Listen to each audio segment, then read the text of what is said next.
Happy Friday and welcome to the Rotary Club of Fort Worth.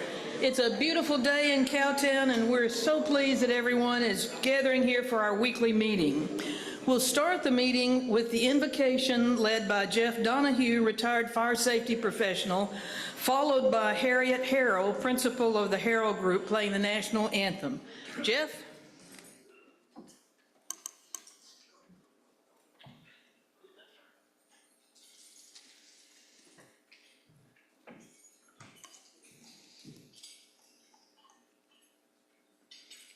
Let us join together in prayer.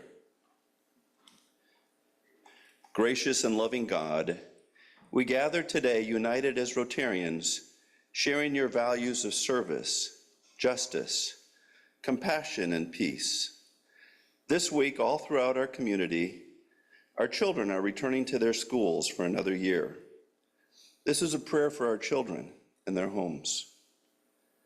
Grant them peace. Keep the worried world far away and small.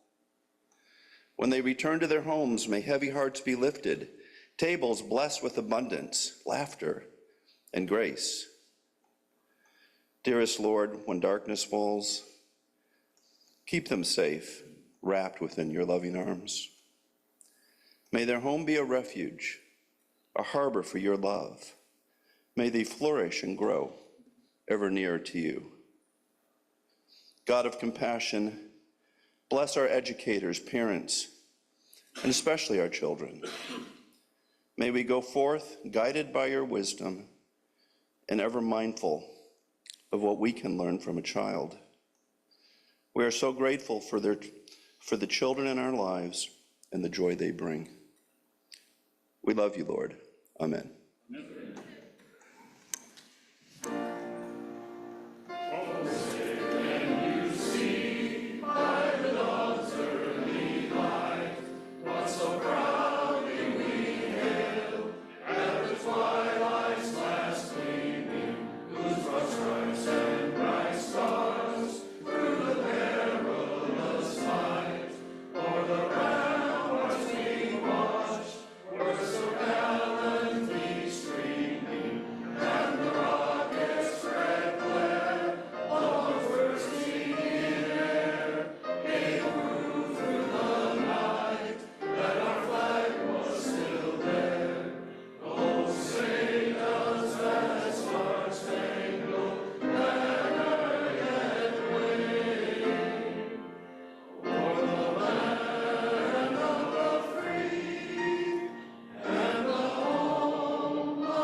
Thank you, Jeff and Harriet.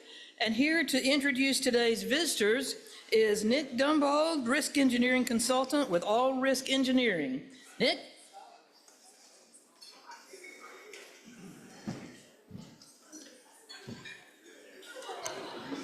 Good afternoon, everybody. We have a great group of guests today to meet. Guests, when I call your name, if you could stand up so that we can recognize you, that'd be great. We have Alyssa Campbell, guest of past President David Campbell.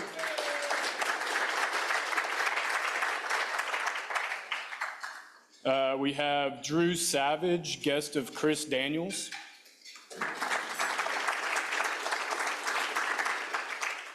Brian Perucci, guest of Ed Macklin.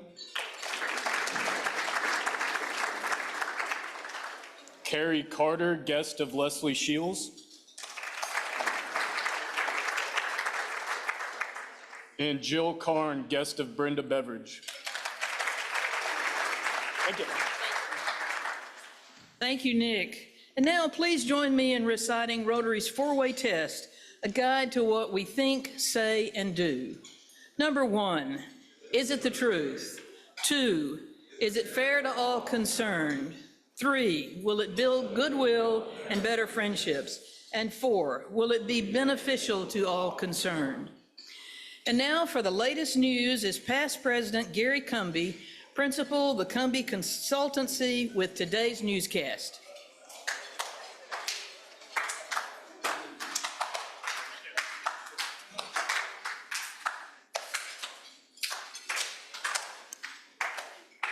I'll just wait for all that to die down. Thanks. You make me feel as welcome as Stephen Colbert at the CBS office party. By the way, I noticed some of you cheating and looking at the screen for the four-way test, and that's kind of okay, but those of you that had to look at the screen for the words of the national anthem, you really need to be ashamed. The biggest story of this week is today's summit meeting between President Trump and Vladimir Putin to discuss a possible ceasefire in Ukraine. Discussions are ongoing right now, even as we speak. However, there has already been something newsworthy. A measure of vindication for former Alaska Governor Sarah Palin when, on his arrival this morning, President Trump was heard to remark, "Hey, you can see Russia from here." And Putin replied, "Hey, you're right." Also this week, President Trump gave a new assignment to the U.S. military to combat drug cartels. In a cooperative spirit, the Mexican government on Tuesday sent us 30 prisoners affiliated with those gangs. But with regard to the American military's role, Mexican President Claudia Sheinbaum assured her citizens that she would not allow U.S. boots on the ground in Mexico for this campaign. Accordingly, our soldiers are being fitted with combat sneakers. For several years, the storyline has been that states like Illinois are losing population to states like Texas. However, Illinois' Governor Pritzker was pleased to report that this trend may be reversing. It seems that just this month, his state picked up dozens of Texans who have relocated to Chicago. Apparently, most of them had previously had jobs in the Austin area. Those absences from the Texas legislature have been a major news story for weeks now, and a number of tactics have been tried to persuade, cajole, and even bribe legislators to come back. From a PR standpoint, it has been pointed out that several major pieces of legislation can't even be considered for lack of a quorum. One example is a bill proposed that would restore corporal punishment in public schools. As a disciplinary measure, principals would be allowed to paddle a child, but only on the right side. The bill is being called No Child's Left Behind.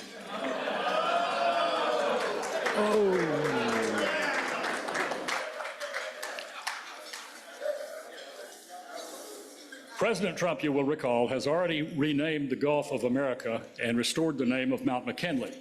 With the World Cup coming to America next year, a reporter asked if he was going to rename the sport that the rest of the world calls football and call it soccer. He laughed and said he might.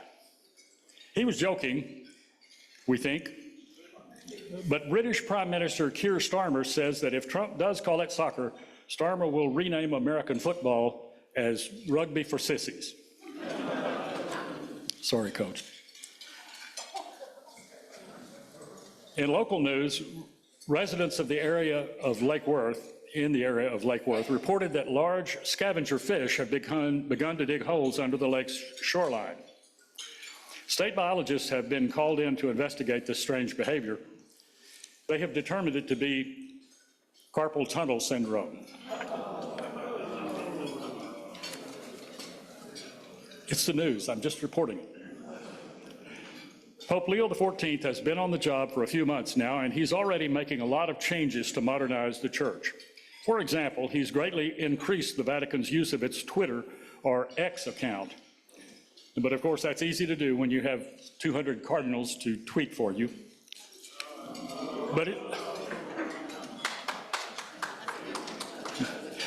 But his most ambitious undertaking is his decision to remodel the Vatican. It'll be a 2-year project, and in order to have a place to work, all of the Pope's activities, as well as his official residence, will be relocated to the famous tower in Pisa, Italy. For the duration of construction, the tower will be known as the Leanin' Pope Home.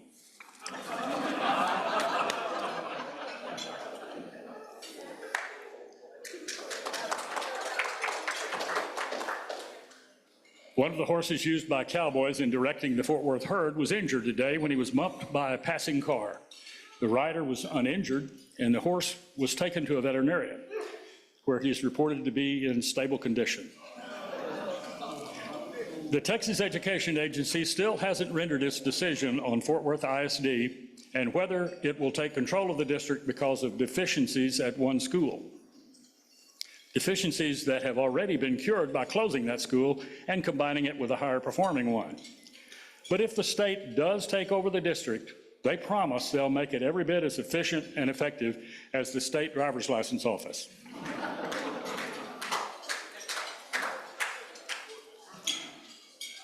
There was a mysterious break-in last night at a Dallas police substation. Thieves actually stole a toilet out of their men's room. Police say that so far they have nothing to go on.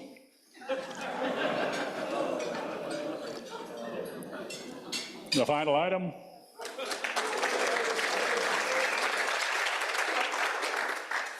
A new study reveals that 2 minutes of laughter is better for your health than 20 minutes of jogging.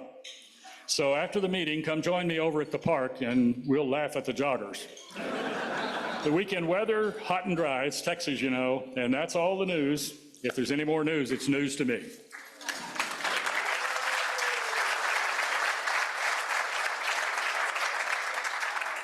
Thank you, Gary. We have a few announcements today, and I'm going to start with one of our new monthly features of our Rotary Club meetings. It's called The Board Report. Each November, members of the Rotary Club elect 5 colleagues for a 2-year term on the Board of Directors. But have you ever wondered, what does the board do?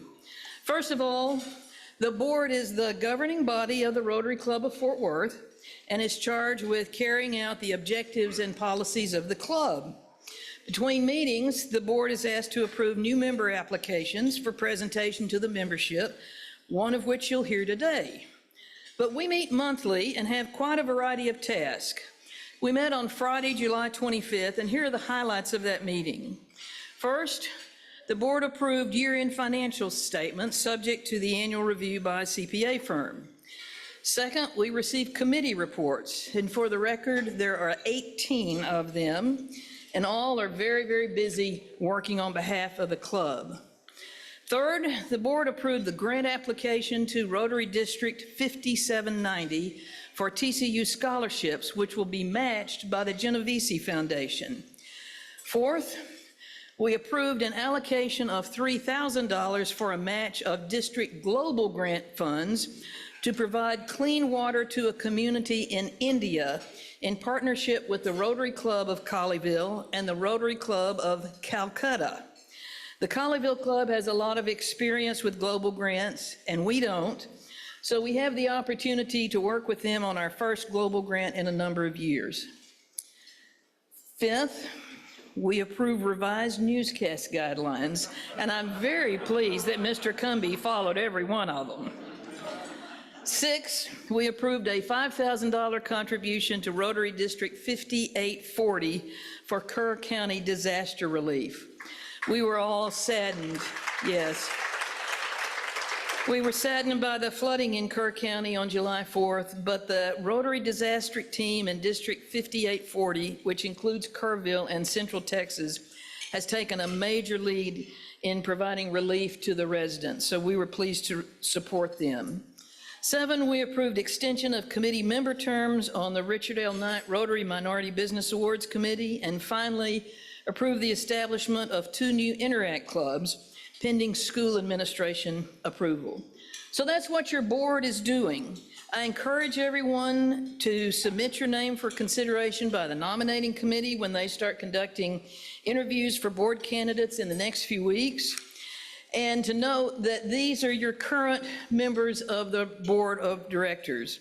We'll have a report every month after each board meeting. If you have any questions in the meantime, please see any of these folks who are listed here. Thank you. And I wasn't expecting to get applause for that. Thank you very much. And now, Connie Blake, President, Generational Designs, Inc., and Rosa Berdeja, Principal Attorney, the Law Office of Rosa Berdeja, will present us with a volunteer opportunity. Connie and Rosa. Hello, everyone. I'd like for all the members who are here of the Rotary Community Service Committee to stand up. I know I saw Greg Carter, Russell, who else? Thank you. Thank you for your service. Well, we have a fabulous volunteer opportunity for you and your family and friends to help out our historic North Side neighbors with a music festival called Sonidos del Summer. Aurora, all right, this QR code should take you to a sign-up sheet. It'll list all of the activities available for you to sign up, things like event setup, vendor setup, AV support. Chris, I already talked to you about that, and many other things. But Rosie Verdeja, her law office, has sponsored the entire music festival series over the summer. So Rosie, can you tell us a little bit more about it? Yes, thank you, Connie. This is a great event for families, for anybody that likes to listen to music, anybody that likes to have fun. If you do not like to have fun, this is not the event for you.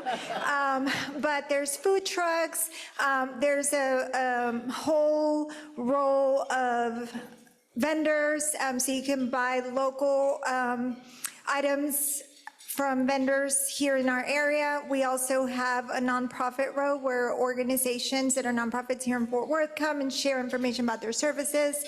And it's music, and it's just a great time. And like I said, it's family friendly, so bring the kiddos. There's an area for the kids to run around and burn some energy and get home and go right to bed. So if you sign up to volunteer, of course, once your shift is over, please feel free to stay. Bring your lawn chairs, bring your blankets. It's a really great time. I'm sad that this is the last of the 3 concert series, but this is our 3rd year, and it's been very well attended. It's been a great success, and so we hope to continue it next year as well. Thank you. So that's Saturday, September 13th. Hope to see you there.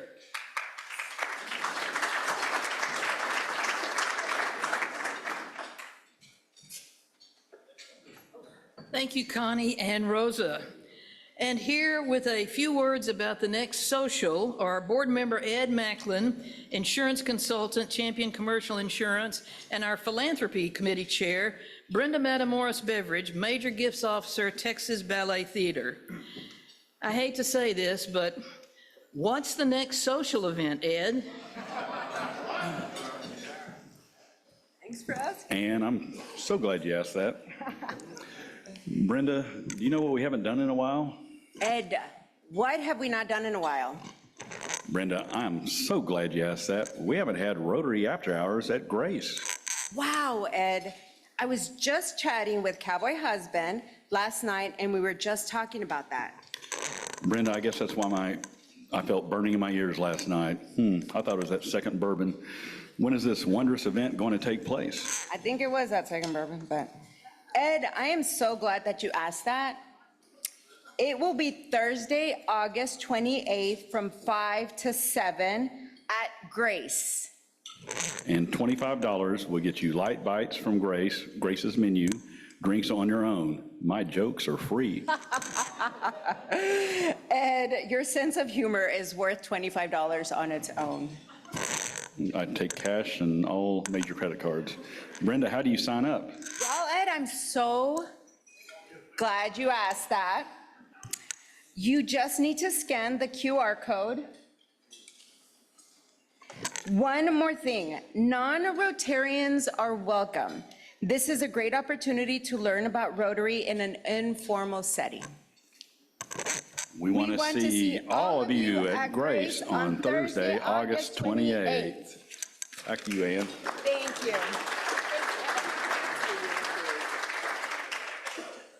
Thank you, Ed and Brenda. Now we have a grant presentation from the Rotary Children's Fund. Here presenting that grant is our treasurer, Jason Ellis, Senior Vice President, Commercial Lending, Plains Capital Bank. While Jason and the grant recipients are making their way to the stage, just a reminder to them to pause for a photo after receiving the check. I'm not sure Ed's jokes are free. It's all costing us a little something here, Ed. No. Yes, I'm pleased to get to award a grant today. For those that aren't familiar, most of you probably are. We have two endowment funds. One's the endowment fund, one's a children's fund. Today we had the privilege to distribute from the children's fund. We are able to do that, one, from the historical financial generosity from Rotarians before us that have helped fund these endowments, but also from your generosity that we get to do twice a year, and hopefully some in the interim as well, opportunities to give financially to support organizations like this. So today, I am pleased to provide a grant of $5,000 to the Boys and Girls Club of Greater Tarrant County, and accepting on behalf of the Boys and Girls Club is Dr. Jared Cook, who I'm also pleased to get to provide some funds to. So. Thanks. I appreciate it.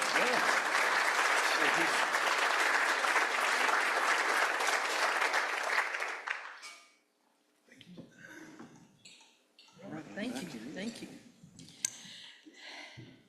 Next on the agenda is a first reading for membership. Stepping in for our Secretary Karen Telshaw Johnson is Board Member John Laudenslager, broker owner of Black Tie Realty. John? Thank you, President Sheets. We have one first reading today. The proposed member is Charles Lauersdorf. His title is Owner, Company, Realty Pro Shots, Classification Real Estate. Proposer, Don Click. If no written objections are received in the Rotary office by August 22nd, this proposal will be given a second reading and voted on by the club. Thank you. Thank you, John. And just a reminder, if you have folks who are interested in joining Rotary, please bring them to a meeting and then see our membership committee. We have a new blue badger today. Alan Blaylock, where are you? Come to the stage, Alan.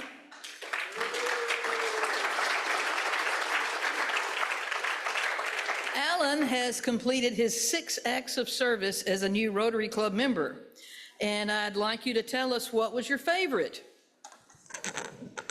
So I did 3 different things. I did greeting, I did member check-in and visitor check-in, and I actually liked all 3 of them for the same reason. It gave me the opportunity to meet so many wonderful people. So I'm thrilled to be here, and thank you all. Thank you, Alan, and congratulations. And I don't know where your blue badge is, but we'll get it to you. I'm not worried. Okay, thank you. And now, I'm pleased to call to the podium our chairperson of the day, Gary Stout. Gary is the Vice President of Student Affairs and Dean of Students, Texas Wesleyan University, so please do not misbehave around Gary. He's going to be introducing today's speakers.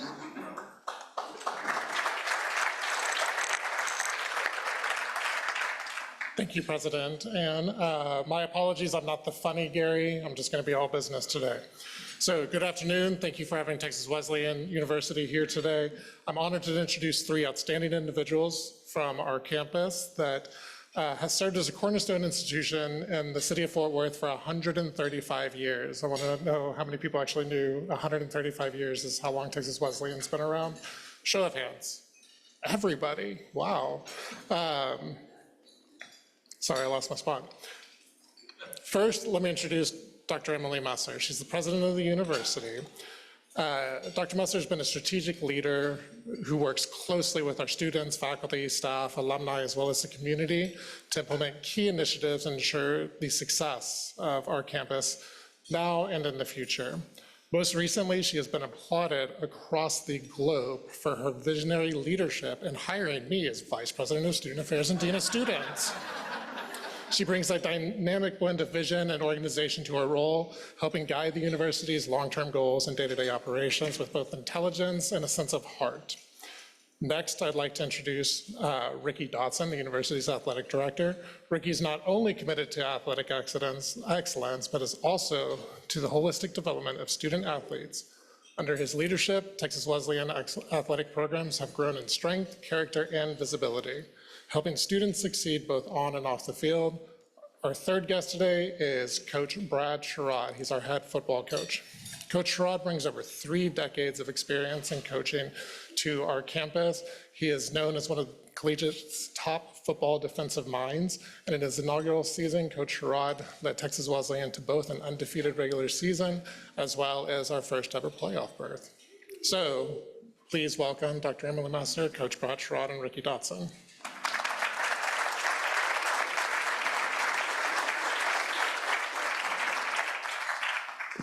Thank you so much, Gary. And yes, Gary received a recent promotion and is now our Vice President for Student Affairs and Dean of Students. Congratulations, Gary.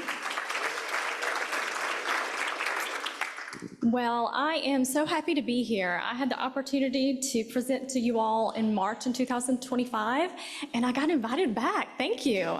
So delighted to be here today, but I would be remiss if I didn't acknowledge that we are going into the fall, and we are in Texas. And as an Alabama girl at heart, Roll Tide, we want to talk about football today, right?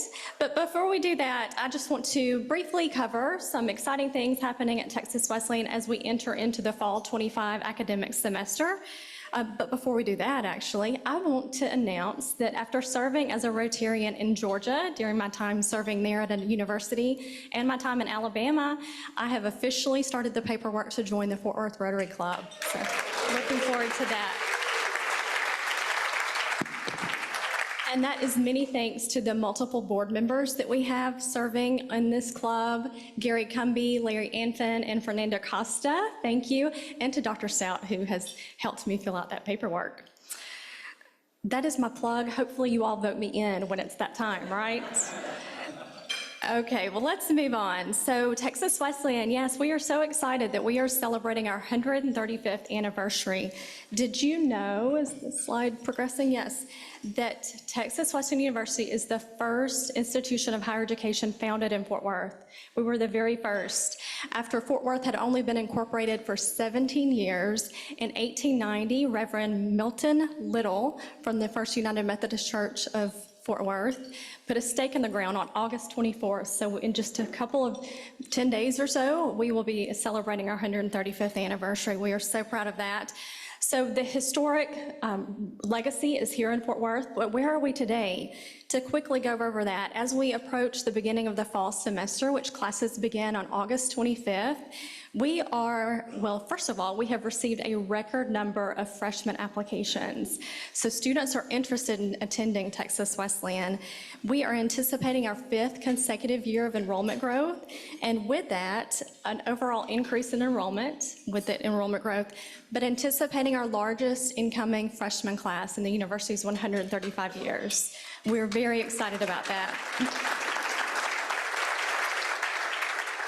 We are extremely proud at Texas Wesleyan that we offer 100% of our new domestic students some type of scholarship or grant to make a college education affordable to our students.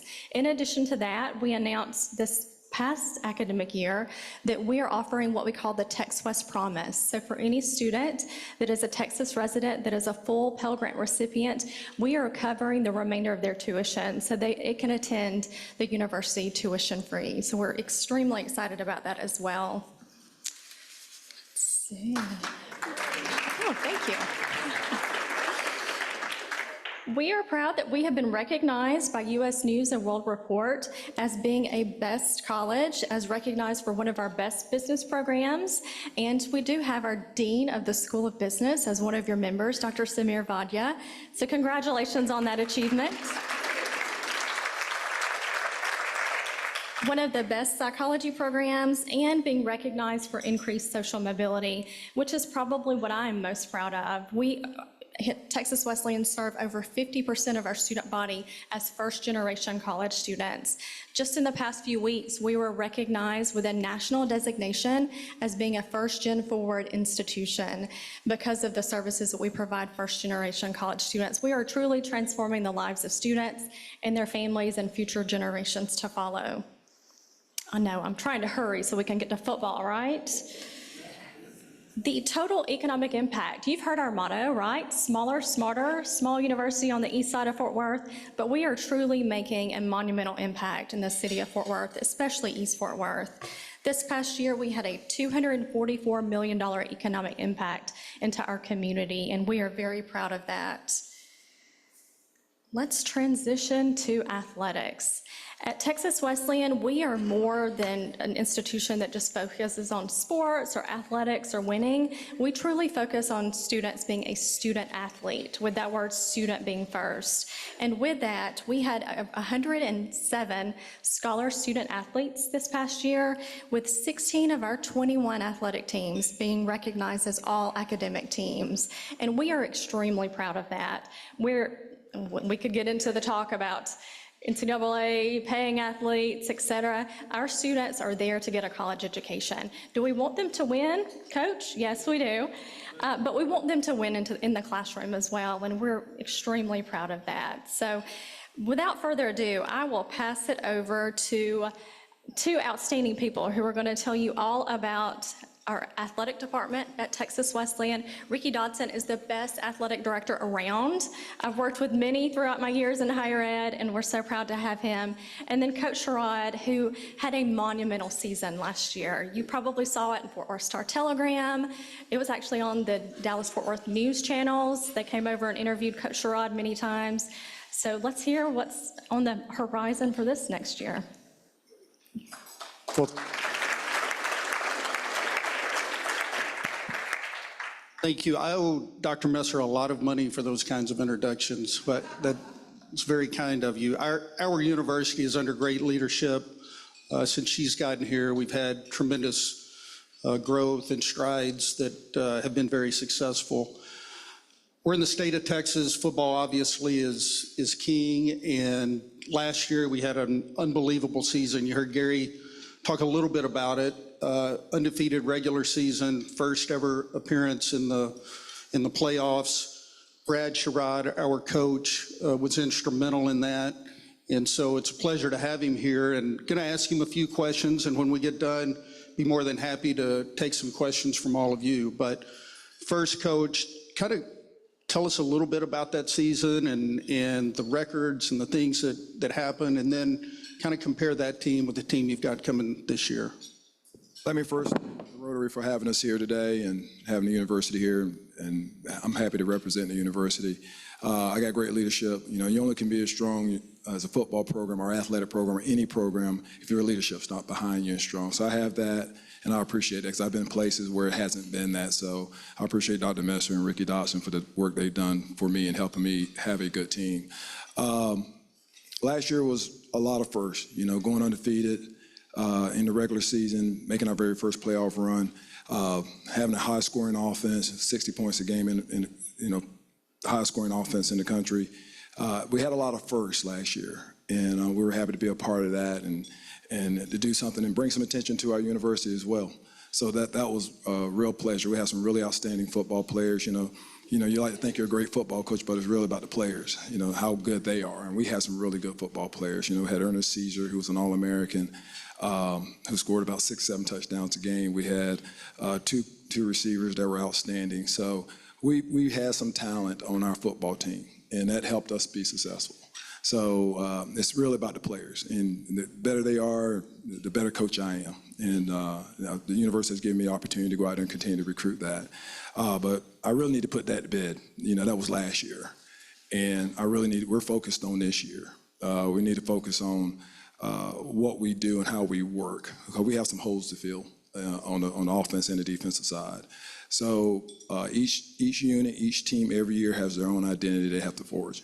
And we all have to have our own identity. And this team's no different. You know, we can't rely on what we did last year, and we really need to real focus on how we work and continue to do the things that we've done day in and day out. And that's just not on the football field. The classroom work, you know, the community service work, all that stuff is relatable. It all relates. You know, if you're a poor student, you're gonna be a poor football player. You know, it just doesn't work that way. You know, the best players I've ever coached that went on to the NFL were guys that were great in the classroom. You know, they did what they're supposed to do in the classroom. They made good grades, but they're also the same guys that were working hard off the field, and that doesn't change. So we're really focused on this year. We still have some talent coming back. We have our quarterback and Carson Rogers coming back, which is a big help. And our offensive line is back. They were young last year, so that helps. So we have a chance. We have a chance, but we have to put the work in to continue to do the great things that we want to do on the football field. So I promise you this will be my last question about last year. I know coaches want to look forward. So was there a moment last year where you looked up and you said, hey, we've got a chance to be pretty good, or a significant time where I guess you were extremely proud of your team? Yeah, I got hired in May, so everything was like a whirlwind. I was just trying to catch up. But it was good, because we're just focused on just being successful every day, one day at a time. We went out to Arizona and beat Ottawa, and that's the first time they lost a home game there in 3 or 4 years. So I knew we had a chance to be good if we could just stay focused. But I had great leadership from my guys and from my seniors, and they did stay focused. They stayed humbled, and then they just kept working every day. So I knew we had a chance to be pretty good at that point. We still have some games towards the end that could get us if we weren't focused. But true to their form, those guys stayed focused every week and just worked every week. So that game was kind of the turning point for us, and then we just kind of just carried out from there. I've heard you talk a lot about culture, and obviously that's a big part of any team's success. Kind of explain to us what your culture is and how you get your guys to buy into it. Well, the biggest thing I want to do is make sure I'm taking young men and making them to mature men. I want to make sure they're men of integrity. We talk about having integrity, enthusiasm, mental and physical toughness, caring for someone else, and also by giving your best effort. And the most important piece out of that is the integrity piece. We want to make sure that we're producing men that have integrity, men of integrity. And that's what we focus on every day. So when we have our team meetings, it's not about football. Team meetings about life. Team meetings about, what are you doing every day to live up to your part of the bargain of being a student here? And I want our guys to learn how to give back to the community. I want them to make this their community. I want them to get their degrees, because we want to produce your neighbors. We want to produce people that's going to be your neighbors, and everyone cares about who their neighbors are, right? So they're going to be your insurance men, they're going to be your firemen, they're going to be your policemen, they're going to be your teachers, they're going to be your doctors, they're going to be your lawyers. And those are the kind of guys I have because they're ambitious.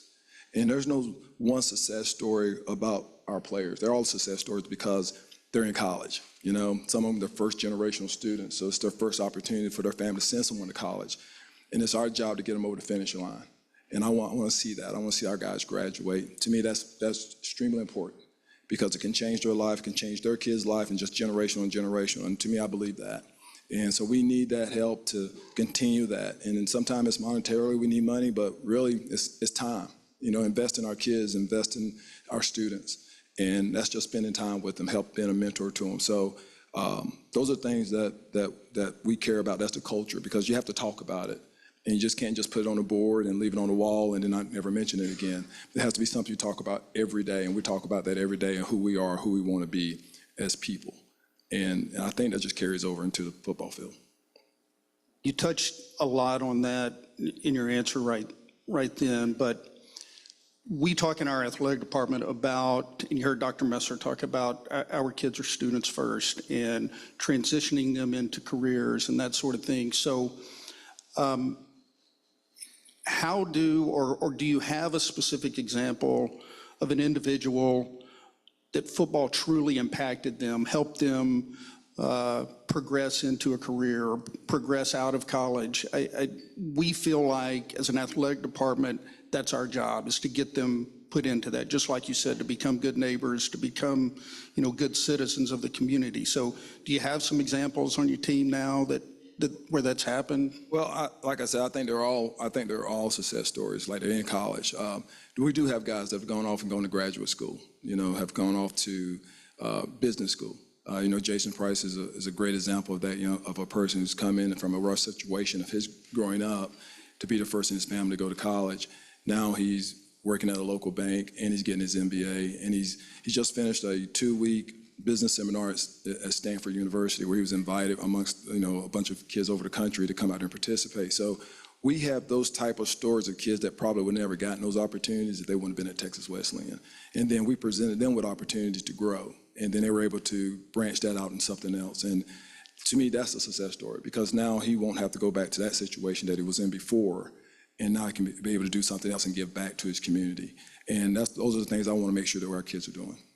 It's fantastic. I think we've got lots of stories like that throughout our athletic department. And as I said, we see athletics as a part of developing the whole student. And stories like that, I think, make what you and I do worth going to work every day.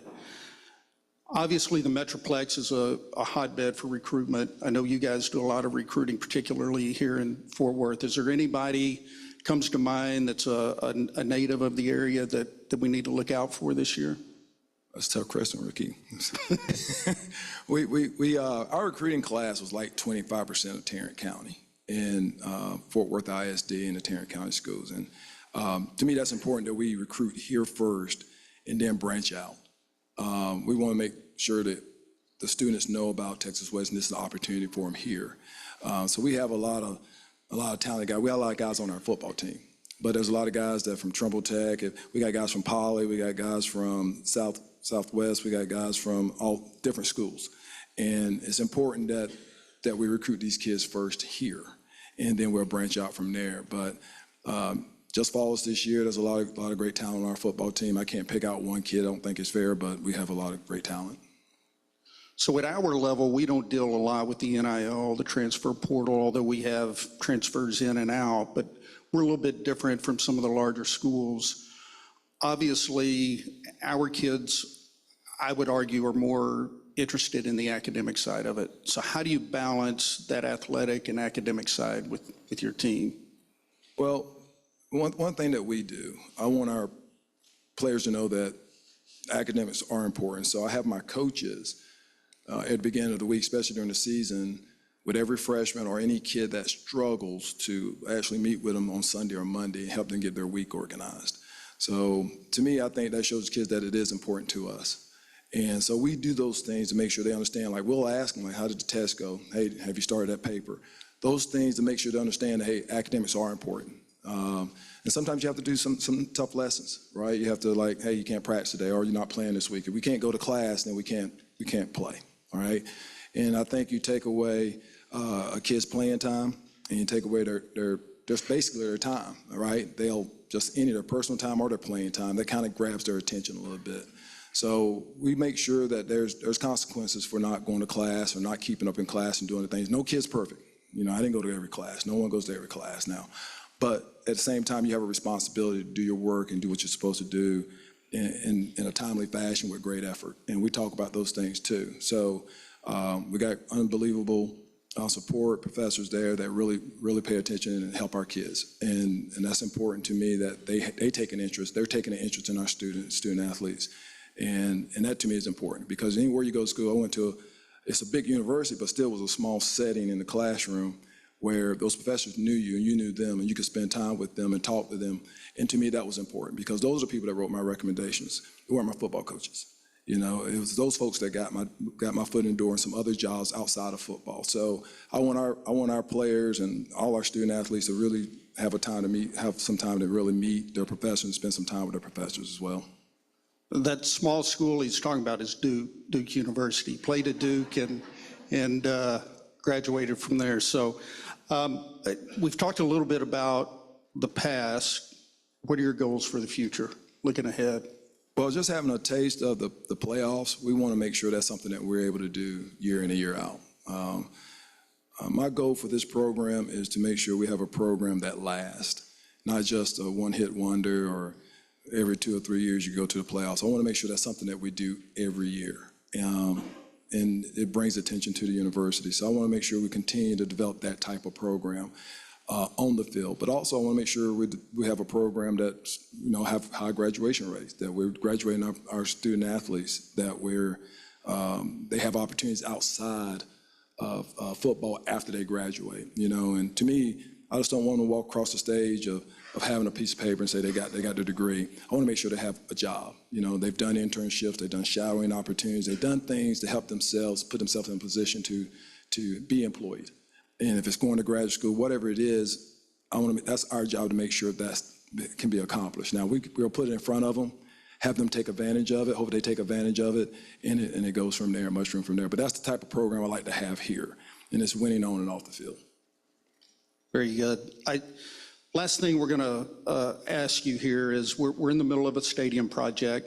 I couldn't get off this stage without plugging that and the need for funding still. We're still trying to make money for it, right? So, but tell us a little bit about what a stadium, how it would impact your program, how would it impact the university, and then what it would do for the city of Fort Worth.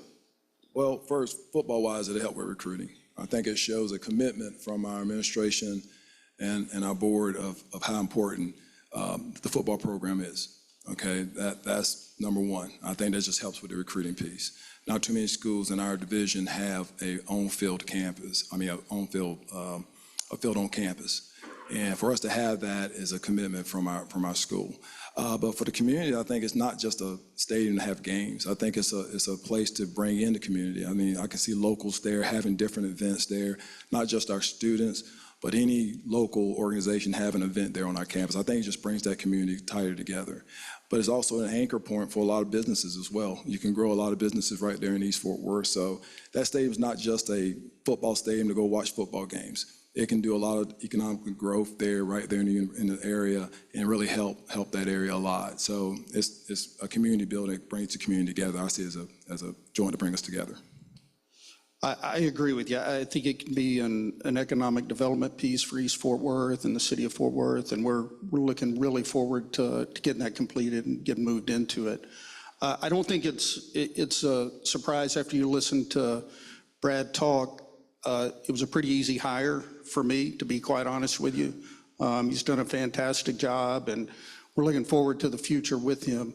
Love to take any questions from anybody in the audience. Yes, sir, in the blue shirt. First of all, congratulations on a great season and best wishes to you this year. Thank you. Curious to know, what lessons did you learn both as a player and a coach at Duke that have been particularly helpful for you here at Texas Western? You know, the one thing I always tell my players, I always tell my story. And, you know, I wasn't always a starter.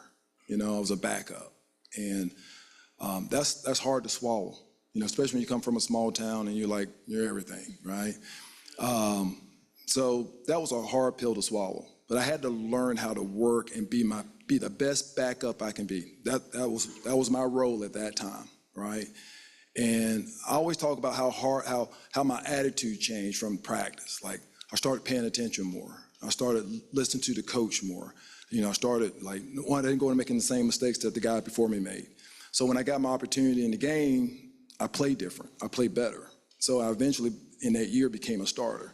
And that's a lesson I learned, like, just put the work in. Like, put the work in. Don't talk about it. Don't blame someone else for your failings. Like, put the work in. And if you put the work in, you will see the reward for it. And that's one thing I tell my players. You know, going from Duke, I wasn't a Duke student. I wasn't that. And, you know, that's not a shame to say that. I just wasn't that 5% or 4% people that got in there. I wasn't that. But I had great professors who cared about me. And once again, I had to put the work in, right? And I got out of it what I put in it. And I'm talking about from taking the time out not just to study, but to go visit professors, to go talk about my grades, how can I do better? Like, all those things matter. And to put that work in, because that's life. That's life. When you get out and get a job, I said football is life. It is a job. Like, when you get a job, you got to put the same work in. You can't talk about it. You have to actually go do it. And so I like to share those experiences with my players, all right? And I'm proud of that, because I was destined to be a backup, and destined probably not to never play. But because I put the work in and my opportunity came, I took advantage of it, and I was able to become a starter. And I became captain of my team. So all those things matter. Like, I put that work in, I never forgot that. And I said, don't forget that, don't get complacent, don't take it for granted. So I'm teaching that as we go now. Yes, sir. Coach, talk about the stadium. Where is it going to be? How much money you raise? How much money you need? When do you hope to get started, or if you've already started? I'm gonna leave that to Ricky.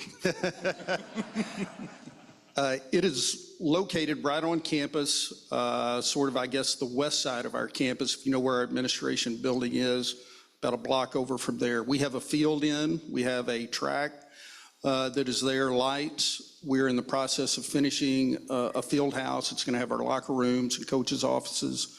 So the last part of that is phase 3 is what we're calling it, and it be bleachers, restrooms, concession stands, everything that goes into the stadium part of it.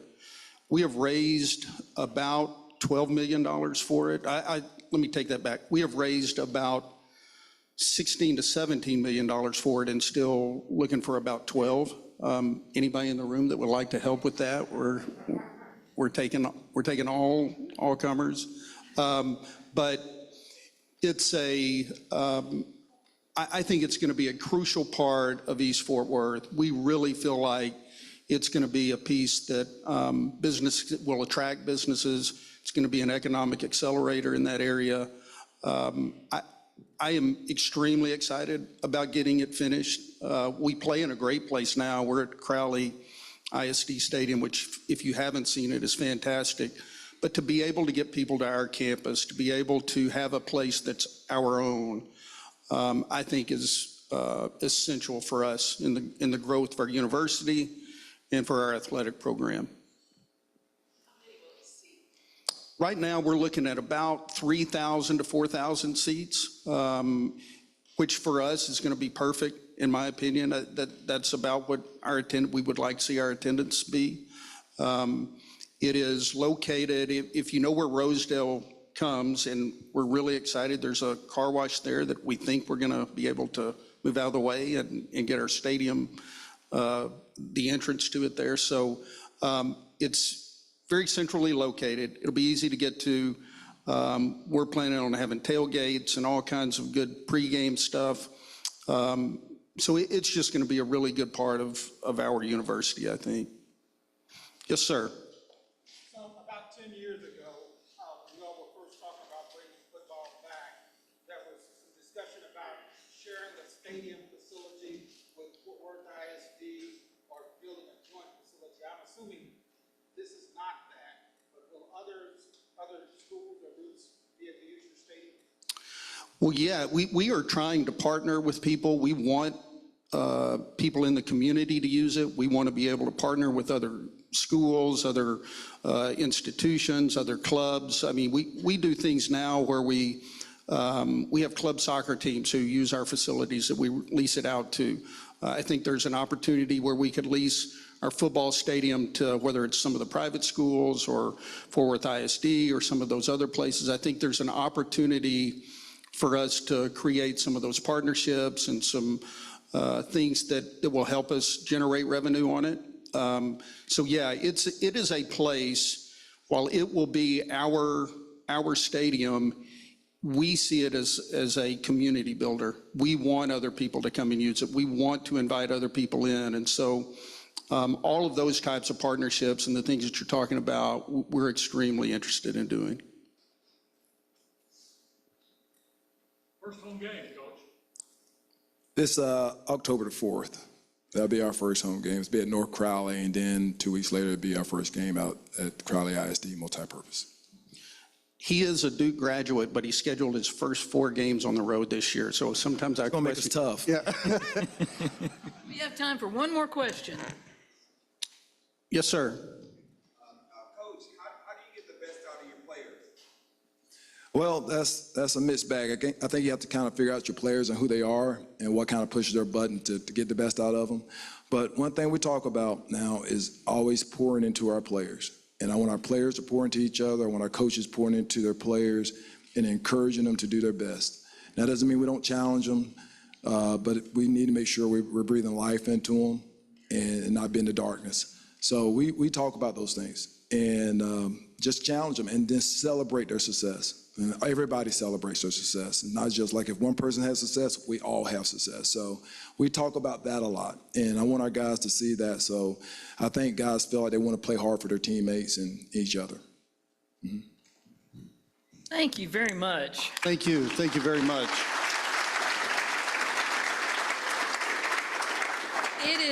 It is a tradition of the Rotary Club of Fort Worth to make a contribution in your names to the Polio Plus Fund of Rotary International.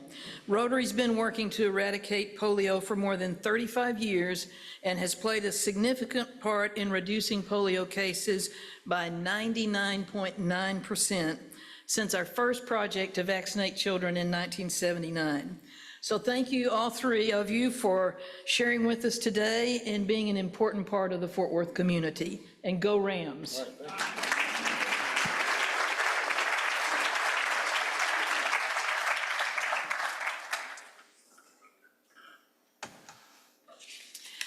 We have just a few quick announcements before we close the meeting. First of all, you probably missed the presence of fellow Rotarian Dick Riddell today. He has been in the hospital and is now home, but I hope you will send him your best wishes as he recovers. Next, if you play the piano, we need you. So don't hold back. I know there are a few people who said they tinkled the ivories, but they weren't sure about the national anthem. You can do it. We're also looking for a few good men and women to help with our AV needs. Please check with Kevin. I understand there's on-the-job training at no charge. The RLK RMBA Appreciation Event is next Tuesday, August 19th. I hope you will attend. And coming up in October is the Crazy Pants Golf Tournament. In just 2 short months, it's at Ridgely Country Club, so mark your calendars for October 20th. And our Rotary Club of Fort Worth shirts are here. If you ordered one, see Aurora and have your checkbook ready. She'll have your shirts at the check-in table. Next week, August 22nd, is our annual visit from Rotary District Governor John Bullock. Let's show him some Fort Worth pride by wearing those brand new Rotary shirts. And with that, the meeting is adjourned. Thank you and have a great weekend.